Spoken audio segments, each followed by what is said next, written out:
Hey folks, I'm Dave. Welcome to the basement and welcome to my June 2024 vinyl collection update video. So June has been a little bit of a light month. I still have been buying, but I just haven't had a lot of time to get things cleaned up and listened to, just for various reasons. So it's kind of a light update, but that being said, let's get into the records. And the first one was a blind buy. I picked it up based on the name of the band, which sounded pretty cool. It sort of sounded like a heavy rock band, and I'm talking about "Keep It Alive" by Stonebolt. Came out in 1980 on RCA, and so the logo. I mean that just kind of screams heavy rock. And then on the backside here, the band. I mean that. The proliferation of hair and mustaches just led me to believe that this has got to be some pretty good heavy rock. And yeah, so got it home and did a little bit of research, gave it a spin, and it turns out Stonebolt were a Canadian pop rock band out of Vancouver, I believe, and this was their second album.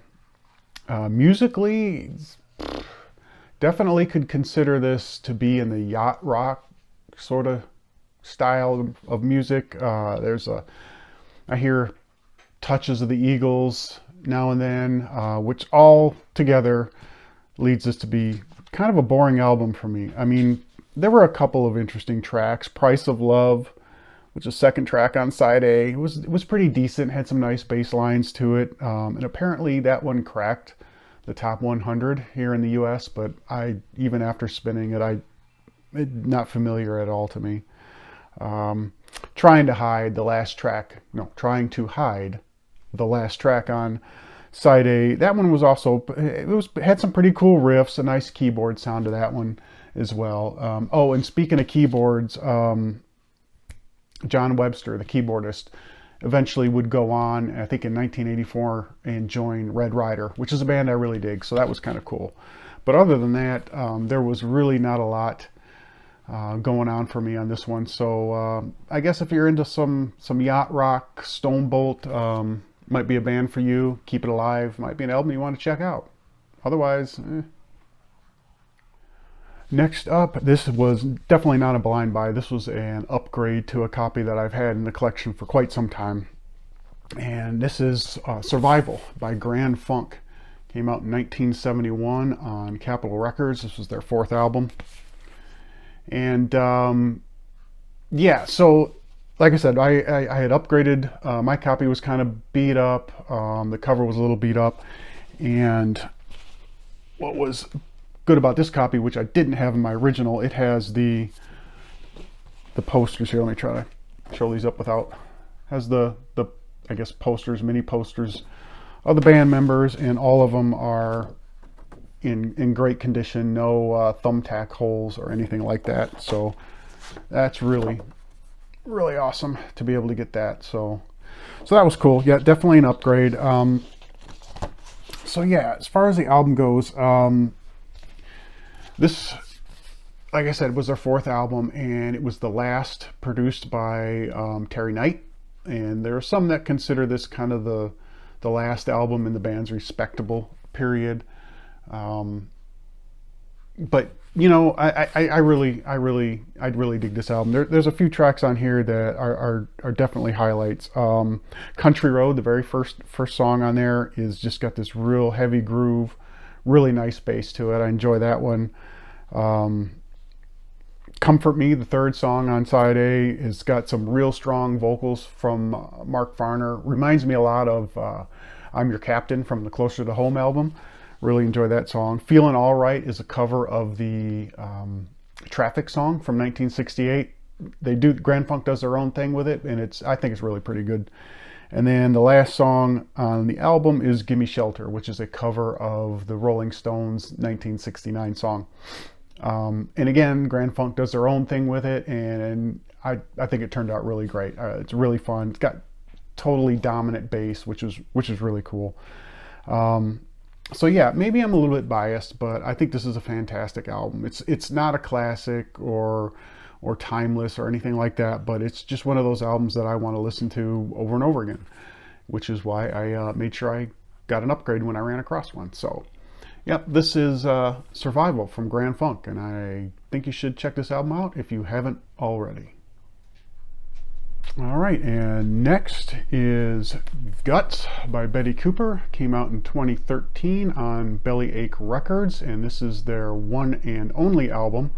And for those who aren't familiar with Bellyache Records, they're a label out of Detroit that specializes in power pop and pop punk music. So if you're into that sound at all, I definitely recommend that you check out their catalog. There's bound to be something that you'll enjoy. The mostly are, they're going to be indie local bands, but yeah, usually they got some really great stuff, and that's kind of why I went after this one. I mean, the cover is just pretty cool, so that drew me in.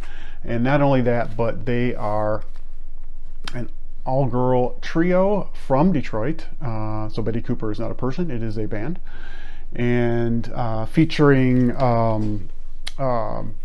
Melody Baitens for the bass player from the Gore Girls. So yeah, Melody Baitens Malish.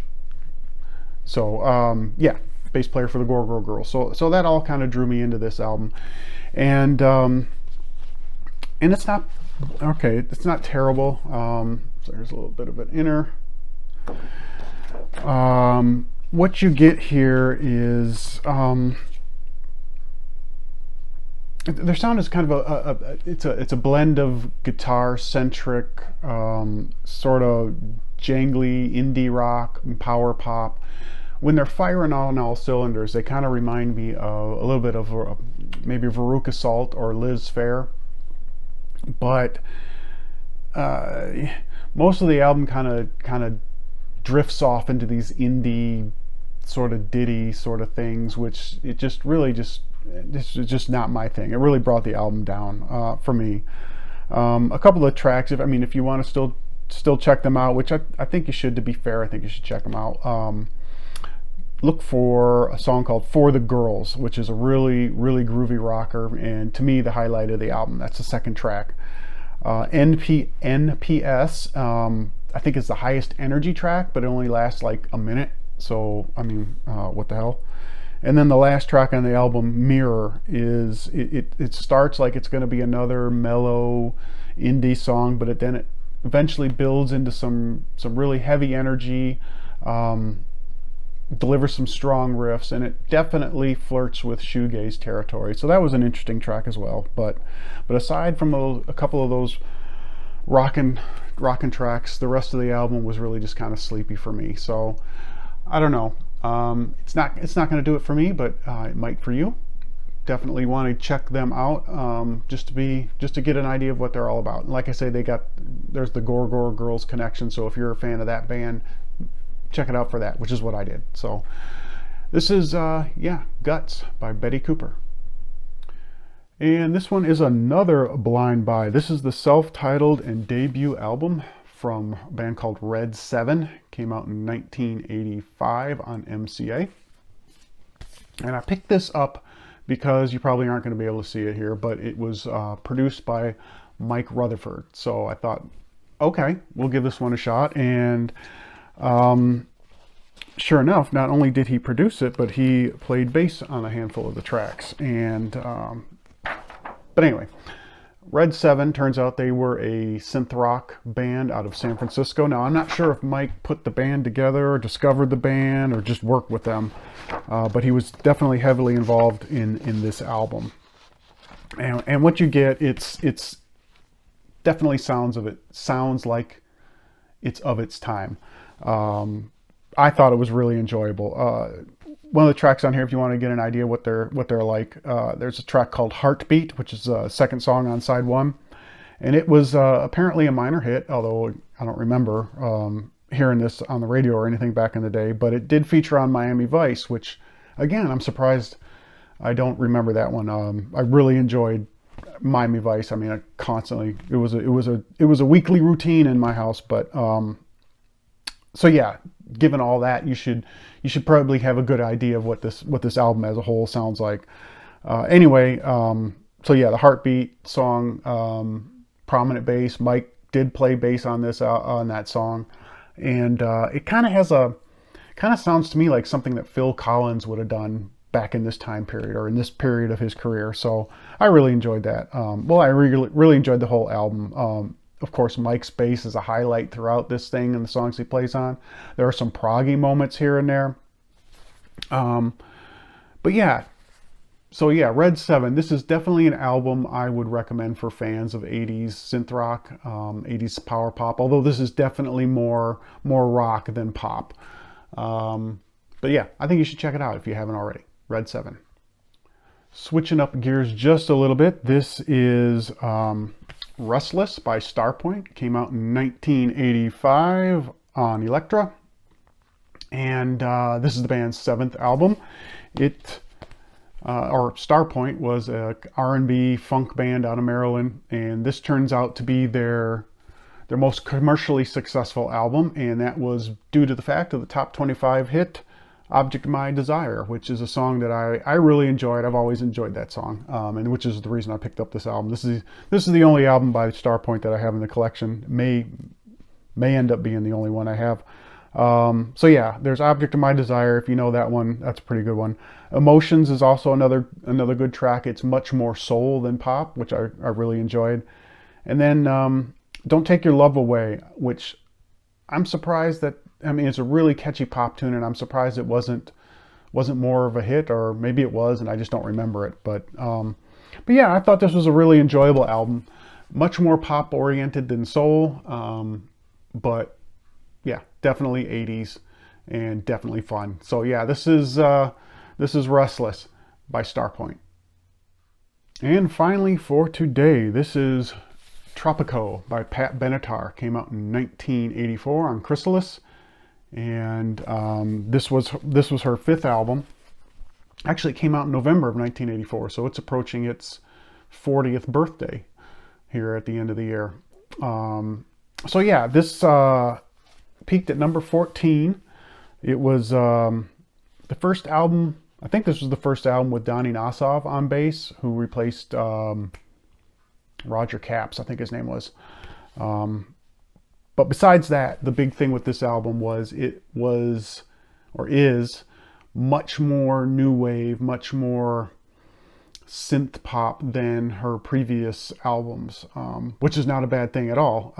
In fact, this also contains the song We Belong, which is just a great 80s tune, and I think it's one of the tracks that really highlight Pat Benatar's range, her vocal range. That was I really enjoy that song. Loving the Ice Age is another song that I really dig, like the keyboard sound on that one. So yeah, I enjoy this album. I think it's a really good one. I think there are, you know, again, if you're more into the rock of her previous albums, this one might be a little off-putting, but I really don't think so. I enjoy this one, and if you're a Pat Benatar fan, I know you do too. If you're really not familiar with Pat Benatar, there's no reason not to pick this one up, or at least even start here. This is a really good, enjoyable album. So yeah, Tropico by Pat Benatar. All right, so that'll wrap it up for June. Like I said, it was a slow listening month. Hopefully I'll pick things up in July and have a couple of updates for you coming soon. Thanks for sticking with the video and watching all the way through. And new subscribers, welcome. Thank you for subscribing. And I'll talk to you soon.